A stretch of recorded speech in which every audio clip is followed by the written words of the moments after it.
So it was a Saturday at the flea market. It was hot out. I went up and I picked up some comic books. Let's take a look at what I brought home up next on this video from Bronzeville Comics.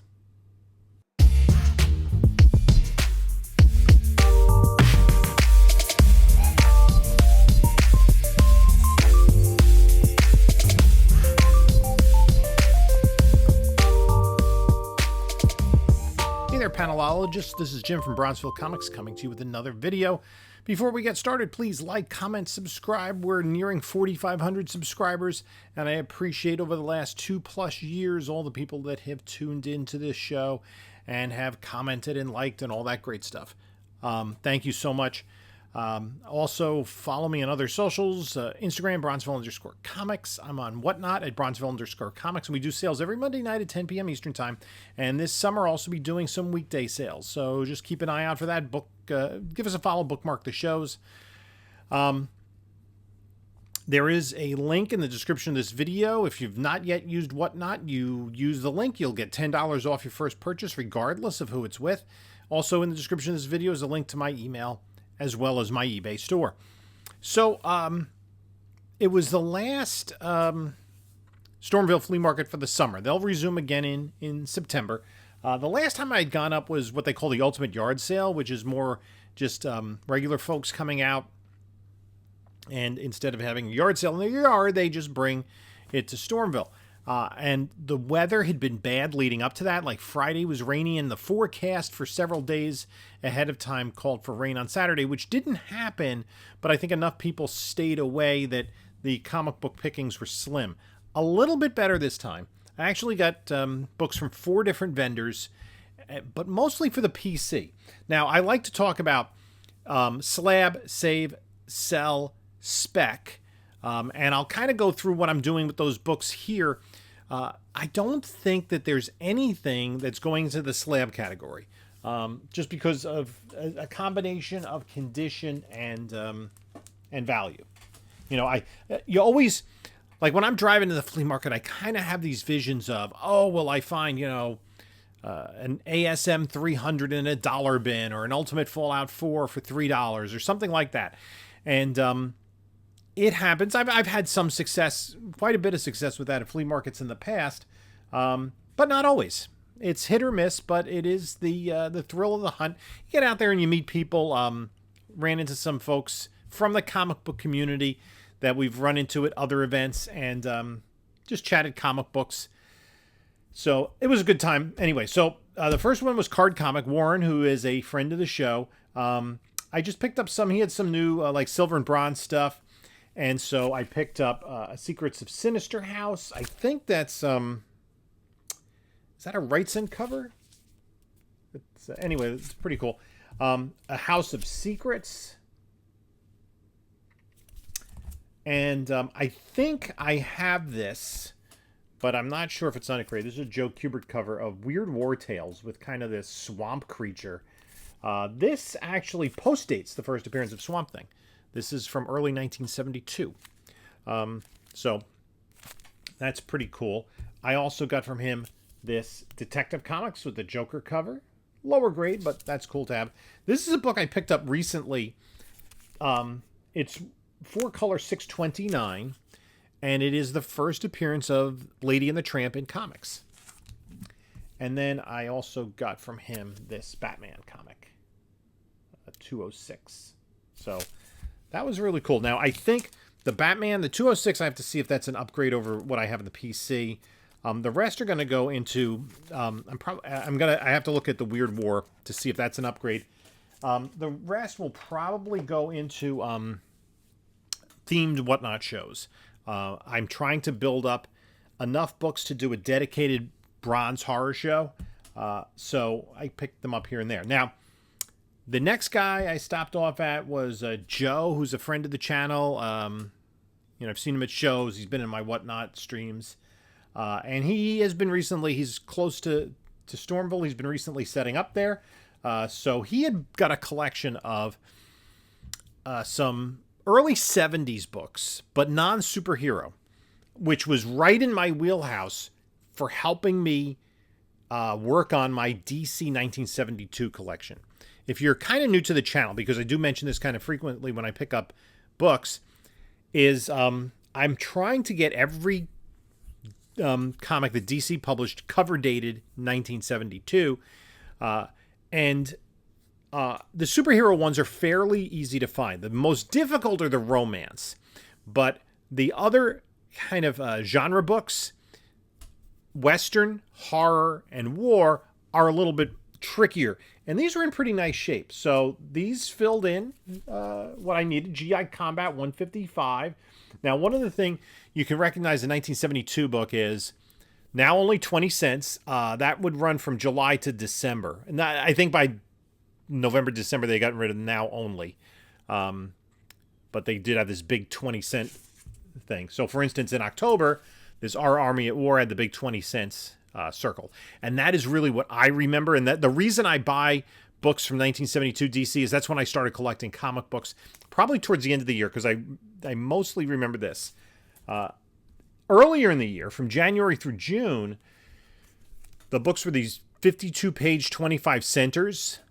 So this is a May book. If you see this circle logo, 52 pages, 25 cents, if it's January to June, it's a 1972. If it's July to December, it's a 1971 book. So this Unexpected, a horror book. You go to July. Now it's only 20 cents for the... There we go. Because they dropped the page count back down to 32 pages. November, another big 20-cent circle on a GI Combat. That's a really good Joe Kubert cover.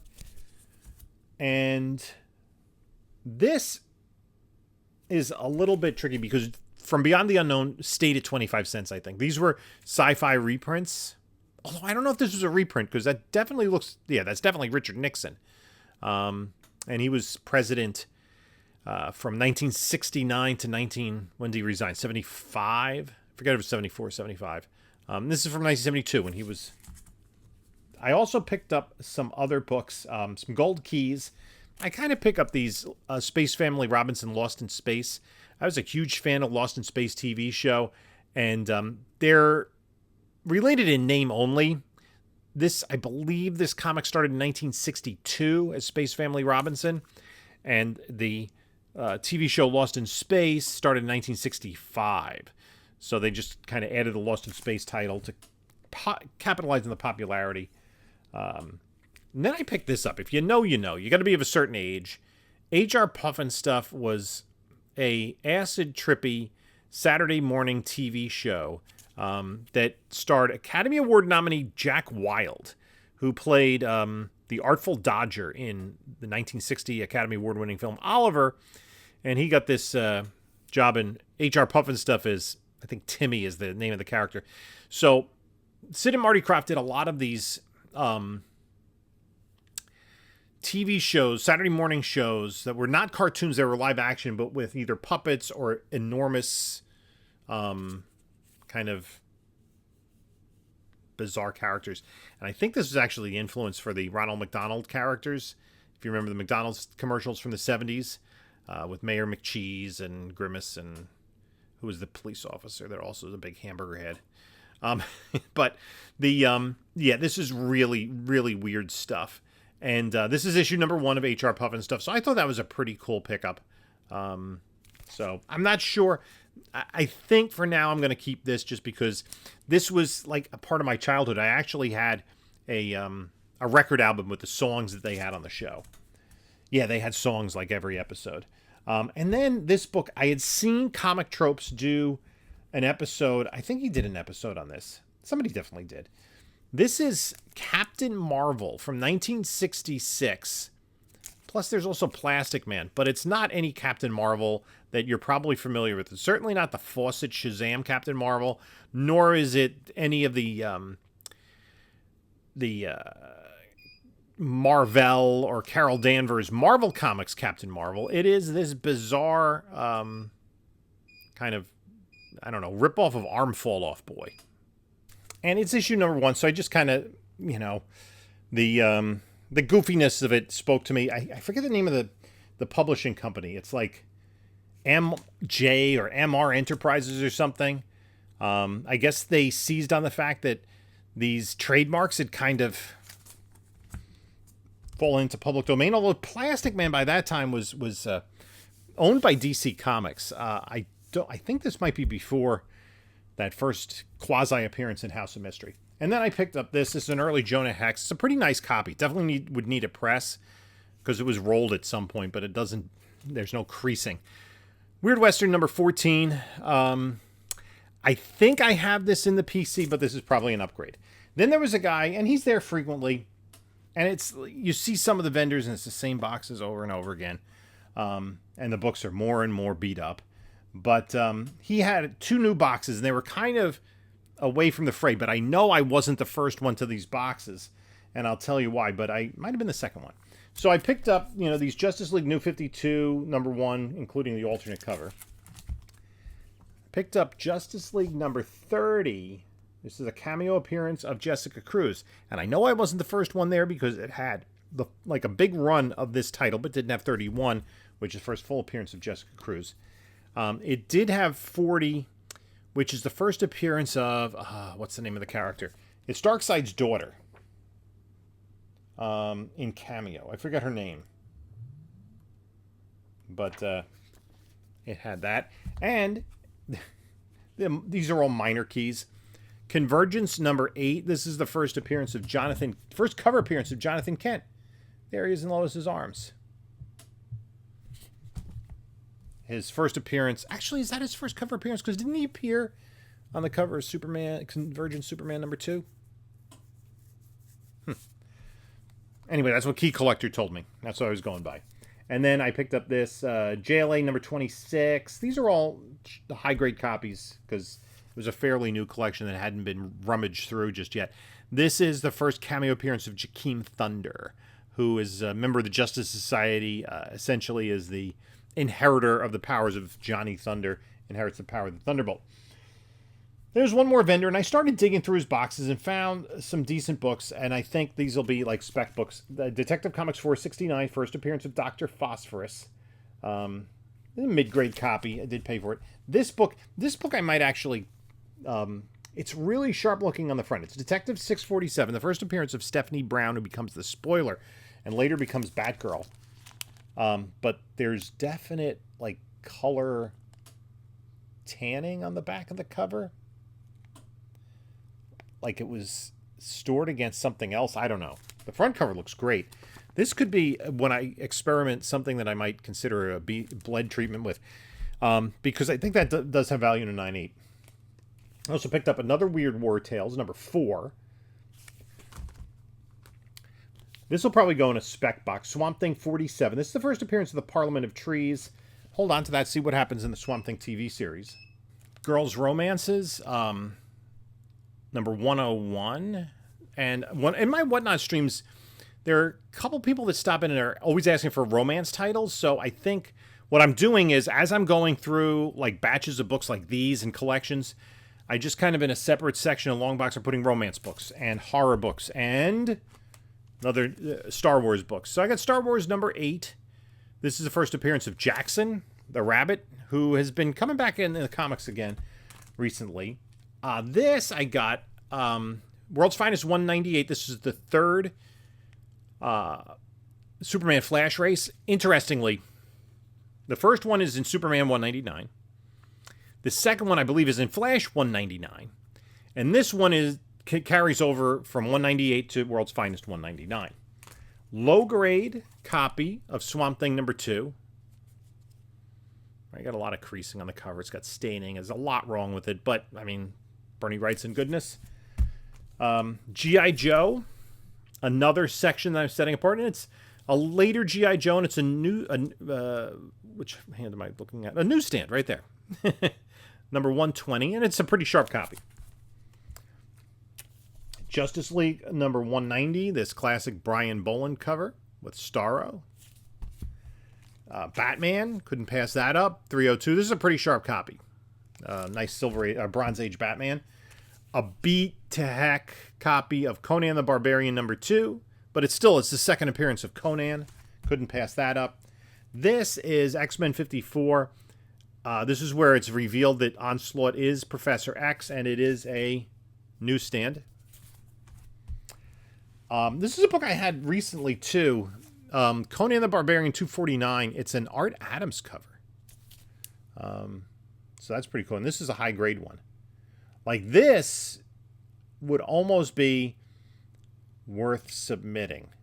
If I were into signatures, I think Adams is doing a signature series. This is a book that was on the hot lists just recently. And it's a book that's kind of languished for many years because there's talk of a reboot of the property. And it's X-Files #1 from Topps Comics. Again, it's a book that's kind of been ignored. It was high grade, except it's got one spine tick. Not a lot of graded books on the census or that have been sold of X-Files 1. So that's probably going to go in a spec box, as will these two books. In case this character ever shows up, I got these have really cooled down. X-Men 282. This is the second print. It's got the gold background. First cameo appearance of Bishop, first cover appearance, and 283, the first appearance of Bishop. These are both reasonably high grade, although, again, the 283 on the back, I don't know if you can see it well on camera. It is a little bit tanned. But those I'll probably put in the spec box. That's it for the Stormville pickups. Again, I ended up more buying stuff for the PC that I'm going to save, and as opposed to finding some real, gems that could be graded and sold or slabbed. So it was a successful, trip in that regard. And one of the things about this hobby is reselling books. The primary reason I'm reselling books, I don't need to resell books to put food on the table. It's to be able to afford more comic books. Let the hobby fund itself. And that's one of the things that I look at it, and when I talk to other people who I see, buying at shows and flea markets, all that sort of stuff, other, YouTube folks,